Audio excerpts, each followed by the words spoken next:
Hi everyone, here's our last essay outline, and it'll be on general questions. For more information on the components of an essay outline, or at least the structure of an essay outline that I will be following, please refer to the first part of the first video in this module.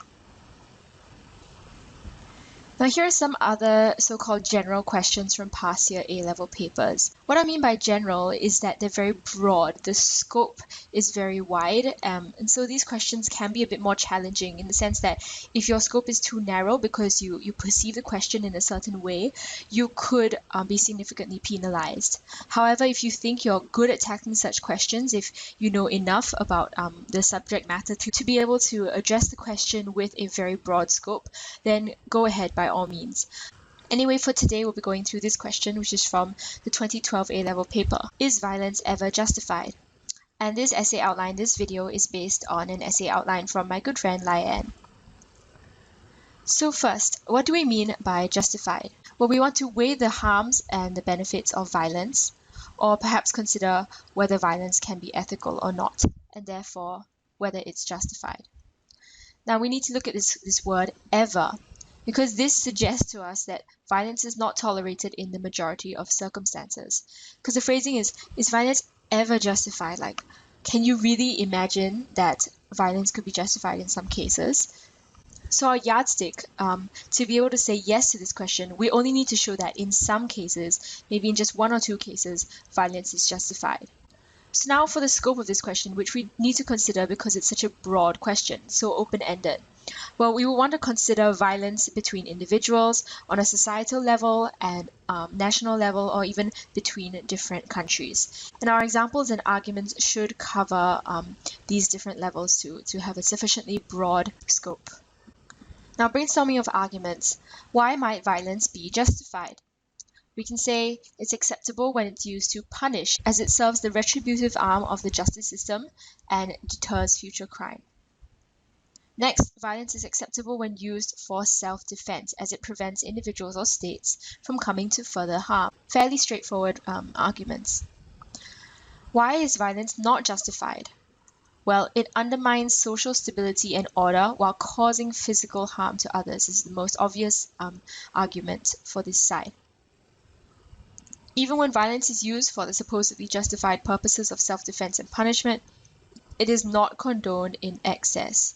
So this may not be so direct in answering the question, but it is relevant if we're going to be talking about the other two arguments for why violence is justified in some cases. Next, governments largely exist to protect their citizens from harm. Thus, the use of violence in the justice system is antithetical to this notion, as it ultimately causes harm to individuals. This is an interesting point. We're basically saying that we shouldn't be countering violence with violence because that seems kind of hypocritical. It seems kind of counterintuitive. However, now that we have 5 points, I would probably not choose to write this question because it's relatively weak. It's a bit too theoretical.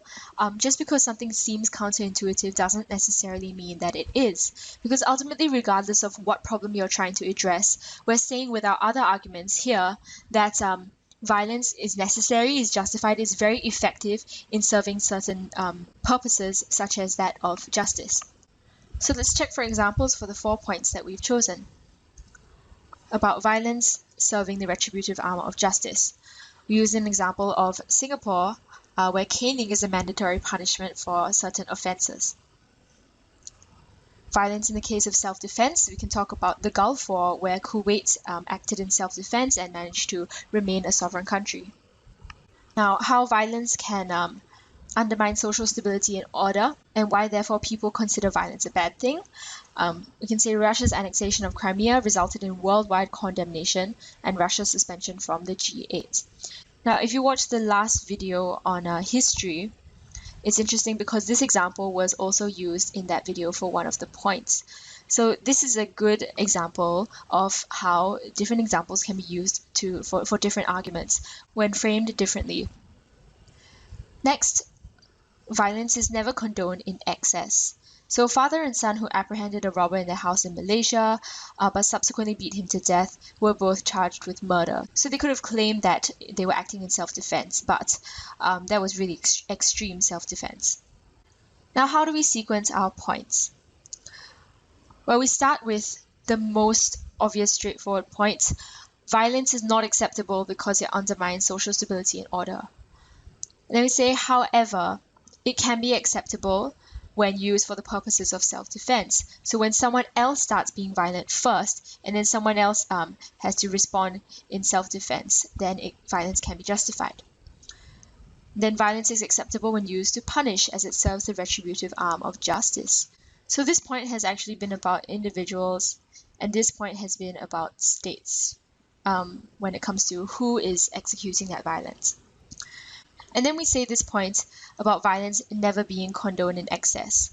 So we agree that in some cases violence is justified, but we want to show we're conscious of the fact that even when violence is justified, the amount of violence should be controlled.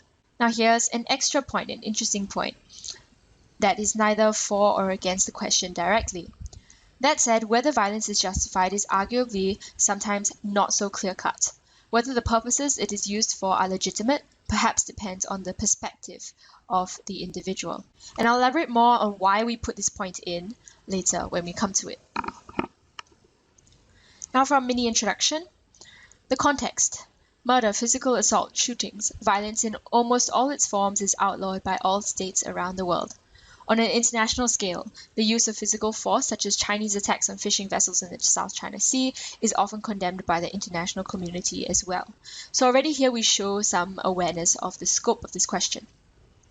The crux. Given this context, it is tempting to conclude that violence is always and everywhere an unacceptable act.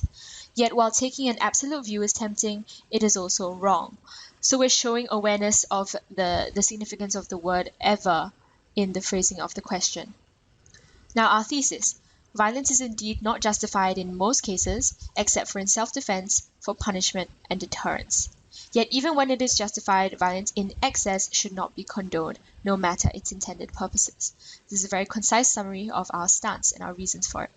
So first paragraph, the use of violence both by individuals and states is not acceptable as it undermines social stability and order while causing physical harm to others. The individual use of violence against others is generally considered immoral and thus illegal as one is causing direct harm to someone else.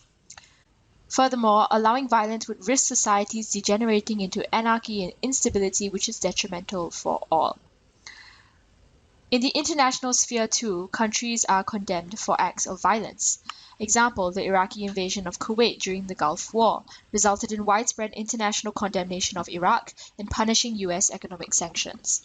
Russia's annexation of Crimea in 2014 resulted in worldwide condemnation of Russia and Russia's suspension from the G8.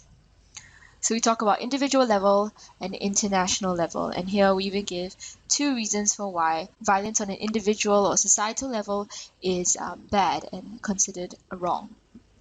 Therefore, violence, whether used by the individual or state, is not justified in most circumstances. Then we counter that by saying, however, violence is acceptable in some circumstances, such as for the purposes of self-defense, as it prevents individuals or states from coming to further harm. The agents of the law can never always be there to protect individuals when they are threatened, so the use of violence in the form of self-defense can help to ensure people's safety or survival. So for example, when individuals are confronted with a knife-wielding robber, subduing the robber immediately would help to secure the individual's safety. Similarly for nations, and again it's individual or societal level versus national international level, the use of violence in response to an act of aggression or invasion can help to preserve the nation's borders, thereby ensuring the nation's sovereignty and survival. Kuwait's local resistance movement, together with international coalition forces, successfully defended Kuwait against Iraqi invasion during the Gulf War, ensuring that Kuwait remained a sovereign country. Therefore, violence is justified when used for the purposes of self-defense. Another case in which violence is justified is when it's used to punish, as it serves the retributive arm of justice and deters future crime. So two key functions of the justice system are first, ensuring that wrongdoers receive punishment, and second, that future crime is deterred. So on punishment, especially for more heinous crimes, violence can be a means to duly punish such criminals. And on deterrence, Violent punishment can have the effect of discouraging potential criminals who fear the harshness of their sentence if they were to be convicted, thereby deterring crime. Some say that pain is the best teacher. Perhaps that's a quote you could start your essay with, although it could potentially be a bit cliche. Anyhow, in Singapore, caning is mandatory punishment for offences such as rape, drug abuse, and for foreigners who overstay their visas for more than 90 days. Further, offences such as drug trafficking and homicide are punishable by the death penalty. That is pretty violent. Such harsh punishments have been cited by Singapore's Law Minister K. Shanmugam as one of the reasons for Singapore's relatively low rates of drug abuse and murder. So we're giving an example of how violent punishments can indeed be effective in punishing and deterring criminals. However, even when violence is used for the supposedly justified purposes of self-defense and punishment, it is not condoned in excess. Where violence is used, society still stands by the principle of proportionality. The amount of force used must be proportionate to the situation. This ensures that violence is used sparingly and only in the most necessary of circumstances. In countries around the world, criminal law statutes clearly detail maximum and minimum sentences for each offense, ensuring that excessively violent punishments are not meted out for petty crimes. So this is at individual societal level. Even when violence is used under the banner of self-defense, excessive acts of violence committed by the party who is defending him or herself are not condoned, in the example of the father and son in Malaysia with the robber. So this is individual societal level when for punishment and then when for self-defense. Next, on the international or national level. The international community frowns upon the use of excessive violence in warfare, even if in the name of self-defense. Justin Bello places limits on the types of weapons that can be used in warfare, regardless of the circumstances. For example, chemical weapons and cluster munitions are both banned because of the unnaturally severe degree of suffering they cause to combatants, which is deemed not necessary in warfare since the main aim is merely to kill enemy combatants, not to torture. You can read up more on the Geneva Conventions and the Chemical Weapons Conventions for constraints that are placed on countries and nations in warfare. Therefore, violence is not justified when employed in excess. Now finally, for our special point, whether violence is justified is arguably sometimes not so clear-cut. It can depend on the perspective of the individual. Because the question of whether violence is justified boils down to the question of whether the cause it is used for can be justified, whether it's a worthy cause. However, especially in the international sphere, where countries prioritize self-interest above all else, they thus tend to adopt polar perspectives, and this question of when violence is justified attracts conflicting answers from different parties. Example, with the US invasion of Iraq. The US deemed the use of violence legitimate as the main aim of the operation was supposedly to depose Saddam Hussein, who was deemed an oppressive tyrant. However, critics suspected that the US merely wanted control over Iraqi oil fields, so if the latter were the case, the use of violence would be grossly unjustified. Another famous example, is ISIS. To them, the use of violence is justified in waging jihad and securing more territory to expand the reach of the caliphate. However, to nearly the rest of the international community, ISIS is merely threatening national security of countries around the world and murdering countless individuals, making its use of violence very much illegitimate. Thus, in many cases, whether violence is justified or not is subjective and difficult to decide. Now, this is a note from my friend who did the essay outline on this question. We put this point here because when the scope of a question is so broad, it's good to have a fifth paragraph that nuances your response to the question. You say, it depends. You're showing that you appreciate the gray areas of the issue. You appreciate that it's very difficult to say when violence is or is not justified, even when we look at ideas of punishment and self-defense. This paragraph may not seem to directly answer the question as much as the previous paragraphs, but it still does, because we say, is violence ever justified? And we say, well, I don't know. It depends. It depends on what. And we explain that quite well in this paragraph. However, do ensure that you have other solid content paragraphs that very directly answer the question before writing any paragraphs like this. Now for our conclusion. Violence on the whole is not justified. Reiteration of our stance. However, it is justified when used as a means to attain a larger goal. such as punishment or deterrence for the sake of societal stability and peace. But in some cases, whether violence is justified is subjective. But regardless of all of the above, we should always abide by the principle of proportionality. So this is mostly a reiteration of our stance for this mini conclusion. So this is what we went through, or at least the structure that we mostly followed for this essay outline.